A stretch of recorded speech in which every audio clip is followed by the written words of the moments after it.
Ambassador Sujan Chinoy, Chair of the Think 20, also Director General of the Manohar Parrikar Institute for Defence Studies and Analysis, Shri Samir Saran, President of the ORF and the nodal point for the Think 20, Dr. Sachin Chaturvedi, DG of the RIS, Mr. Rohan Jaitley. I see many of our other friends also are here, Dr. Manjeet Kriplani of Gateway House, Dr. Pradeep Mehta of the Cuts International, distinguished participants, guests, friends. Namaskar and good morning. At the very outset, let me felicitate the Think 20 for hosting this mid-year conference on sustainable development and the G20. It is indeed a very appropriate time to take stock of where we are and how we can proceed in the remaining months before we reach a conclusion of our presidency. And of course, we are very much looking forward to the recommendations that emanate from the Think 20 group. The T20 is, of course, seen as the brains trust of the G20 process, with many of the ideas and suggestions that are incubated at the T20 forum finding their way into the ministerial meetings and eventually into the G20 summit. It is an invaluable process that shapes and imparts new direction to the G20 dialogue process. And as I said, having crossed the halfway mark of our presidency, from the time that we began our presidency until the summit, it is indeed a good time to take stock of what we have accomplished and the way forward. And this 3-day session, I understand, has covered and will further be deliberating on some of the key themes that form part of India's G20 process and priorities. And these priorities include health, accelerating SDGs, blue economy, urbanization and local governance, green growth, technology for development, reformed multilateralism, international finance, gender, and its interplay with green transitions. And sustainability is an important thread that actually runs through all of these priorities. The Sherpa, Shri Amitabh Kant, did speak on the priorities which are essentially linked to growth, to the SDG process, to reformed multilateralism, digital transformations, and women-led development.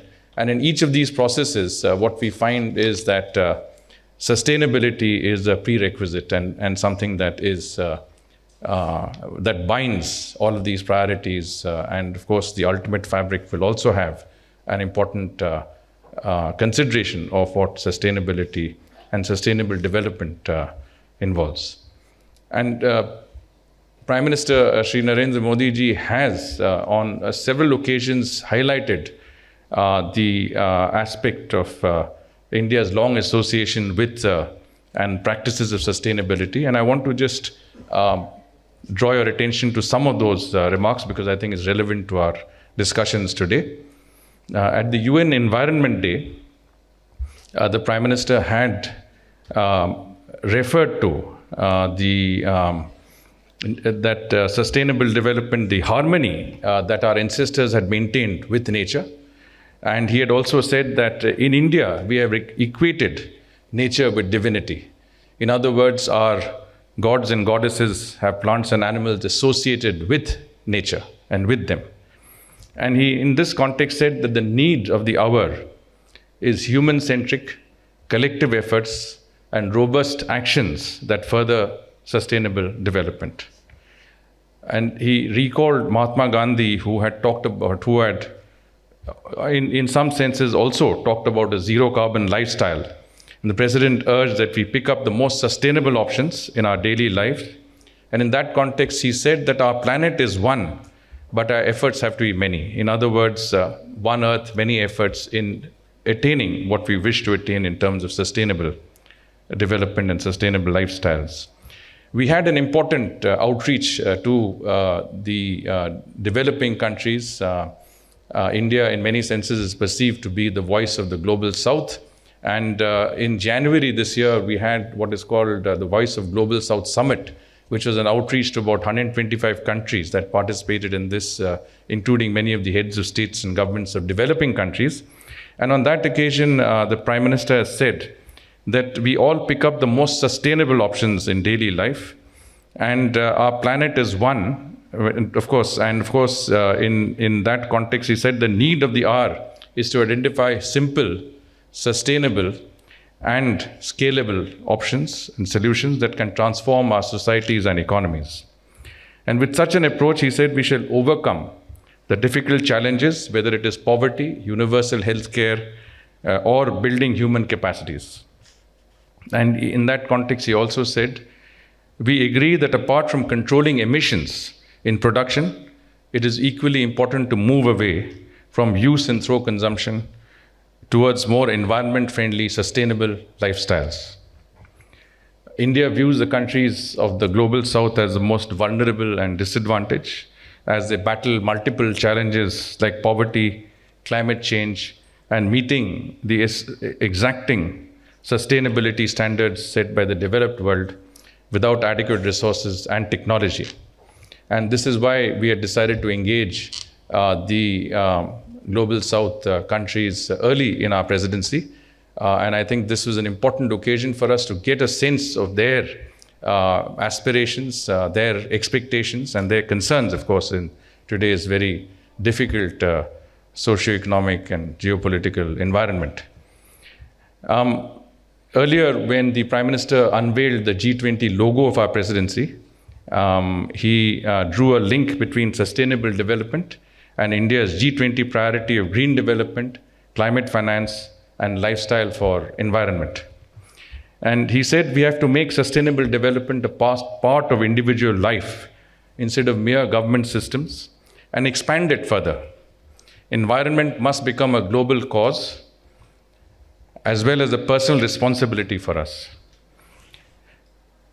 We had in the previous panel, I think, an interesting discussion on the issue of a holistic view towards the issue of climate change. There's not only climate actions, but also the issue of sustainable production and consumption, SDG 12, and about how we can look at the entire issue of dealing with the issue of climate change in a manner that is comprehensive and involves people and not just governments and systems. And the importance of sustainability is critical in that regard. And this conference affords us the opportunity to refocus and rededicate ourselves to building solutions that go beyond complying with requirements established by regulators across the globe. And as the brains trust behind the G20, you have a unique opportunity to explore and promote processes and policies that will be considered by the leaders of our countries and implemented appropriately and can help deliver real and radical changes that are needed to help us meet our sustainability commitments and sustainability ambitions.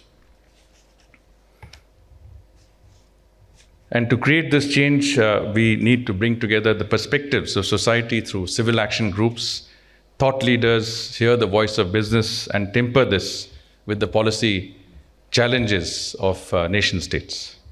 And when your recommendations consider the imperatives of not just one country but all, and accommodate the nuances of each perspective, we can create a multiplier effect, simplifying operations for organizations and equipping them to meet and exceed regulatory standards.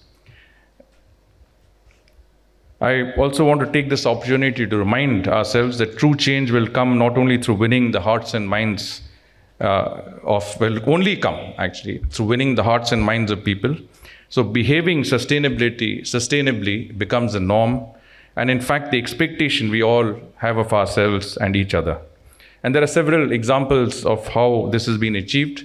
The Swachh Bharat program, Swachh Bharat Abhiyan, is one such example in India. The Clean India policy that was implemented and is being implemented.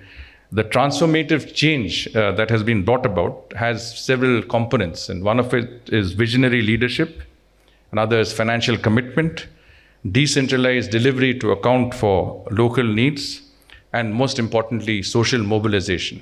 So how can sustainable development policies be implemented in a manner that is holistic is also very important.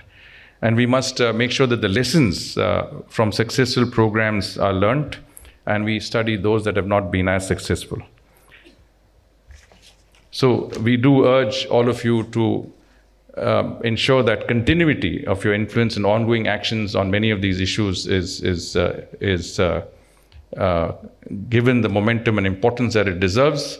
And when it comes to issues like climate change, it is really a call to action. Its impact is no longer an event in the distant future, but here and now.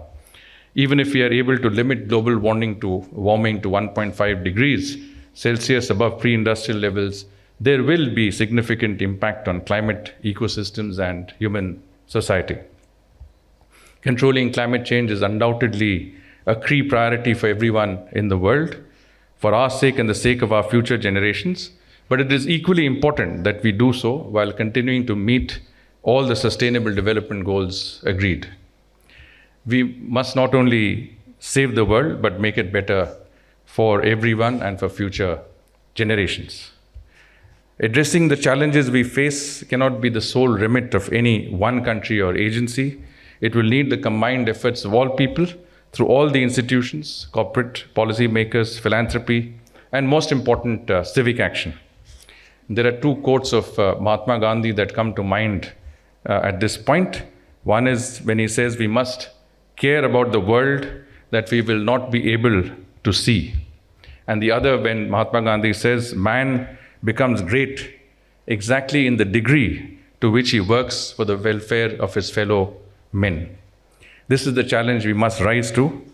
As the task forces in the Think 20 come together to review their discussions and to examine how you can move forward with a draft declaration at the T20 summit.